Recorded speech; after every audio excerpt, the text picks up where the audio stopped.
Ահա չէ, տենց։ Լավ չէ, իրականում ես Տիկին Կյուրեղյանը բռնապետիկ էր ման գալիս, այսօր վառ բռնապետիկի օրինակն եմ ուզում բան անեմ։ Ուրեմն, չէ, բռնապետի որդի բռնապետիկ է, էլի։ Ուրեմն, երբ որ ինքը պետք է ելույթ ունենա, ինքը 1000-ից մեկ հայտնվմաստ է, բայց երբ որ ինքը պետք է ելույթ ունենա,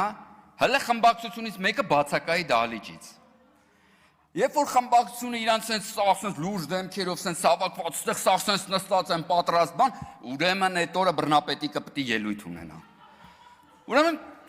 հետո ինչ է տեղի ունենում։ Տենց ելնում է գալիս է բռնապետիկը ստեղ, ու սկսում է մի դերասանի թատրոն տեսել եք, չէ՞ որ երկու դեր է մարդը տանում։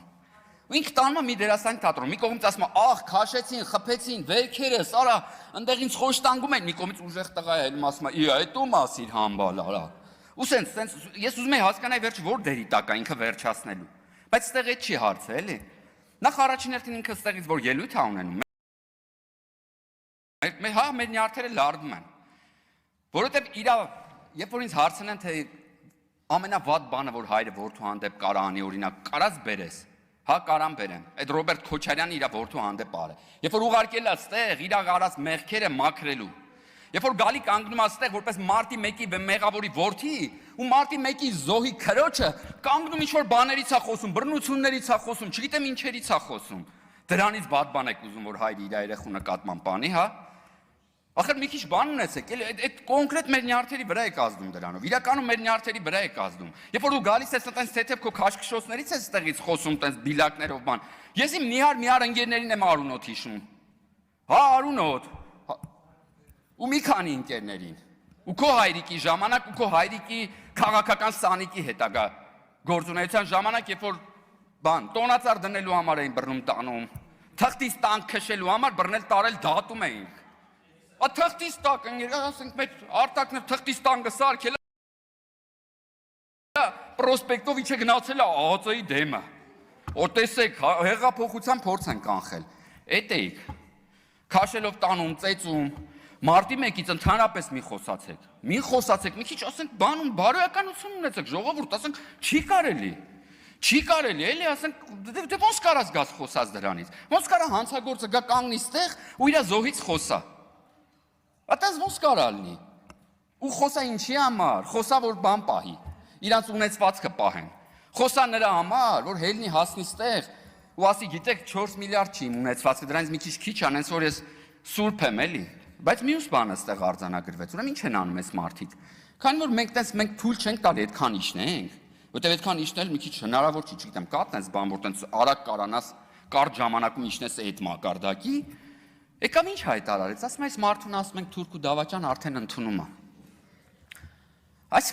Ինչ է ուզում, այսինքն իրանք գալիս են ստեղ, սկսում են իրանց վատ պահել,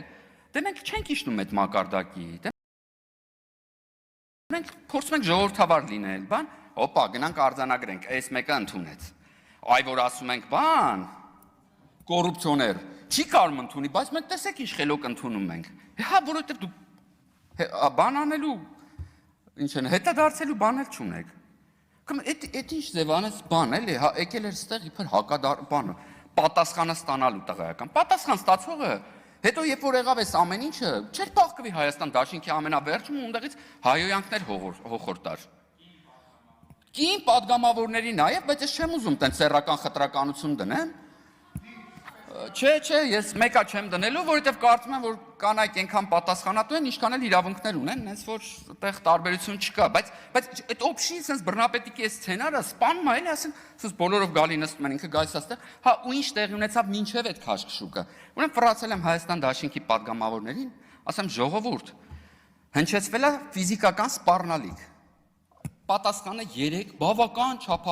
հասուն պատգամավորների կողմից, հա, մի քիչ կար, հա, մի քիչ է սենց էլի, դե բա եթե խոսում ենք ֆիզիկականից խոսանք, բան, հետո երբ որ ելնում է հետևանք, հիմա տեսեք ինչ կանեն դրսում, բա հասեք, փրկեք, եկա, հիմա հաջորդ ելույթը իրա էլի լինելու է այդ, տարան, բռնին, քերին, ցավացրին, ստեղս մի քիչ բան եղավ, ընդեղս, այդպես չի լինում։ Մի ցույց ապելի մի իրականության մասին է խոսում։ Հարգելի քաղաքացիներ, բանից պարզվում է, որ այս դալիճում մեր կողքին նստած է եղել մի մարդ, Արթուր Սարգսյան անուն ազգանունով, ով մաս է կազմել, մասնակից է եղել մի օրհնված, ճակերտավոր օրհնված ահաբեկչության, որի ընթացքում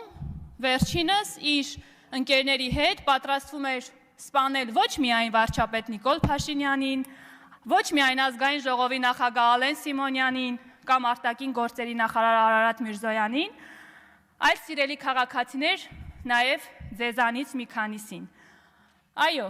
նրանք պատրաստվում էին այրել մեքենաներ, մի քանիսին գյուլել պատերի տակ,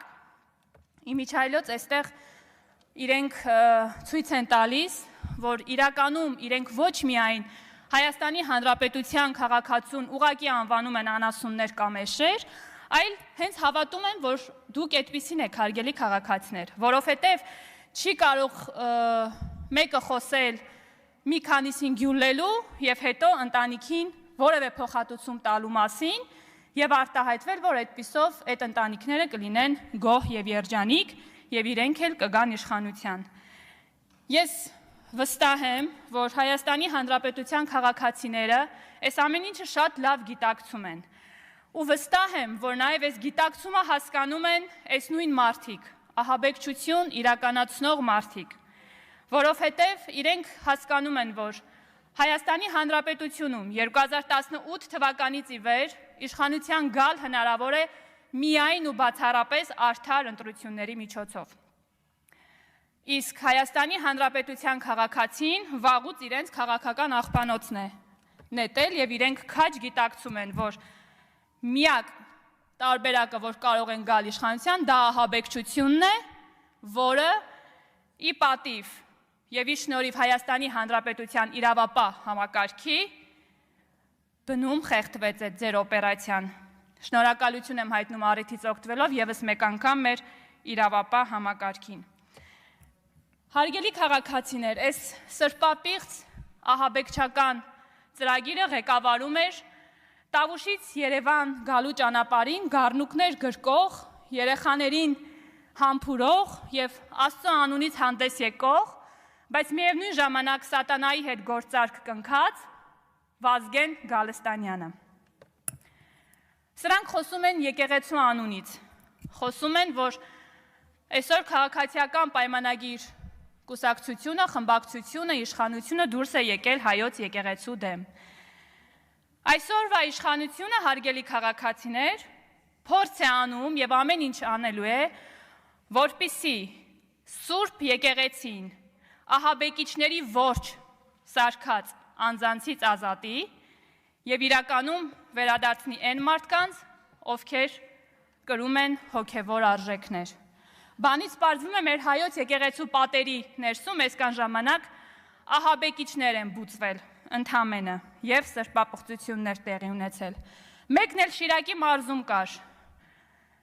եկեղեցականի սքեմով ու անընդհատ խոսում էր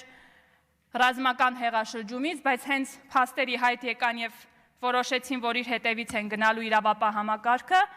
գնաց եւ թաքնվեց Վեհարանում եւ դրանից հետո սկսվեց անպագորգոր հայտարարություններ, թե Վեհարանը սուրբ վայր է եւ այդտեղ որևէ գործողություն իրականացնել չի կարելի։ Լուրջ եք ասում, բա ձեզ կարելի է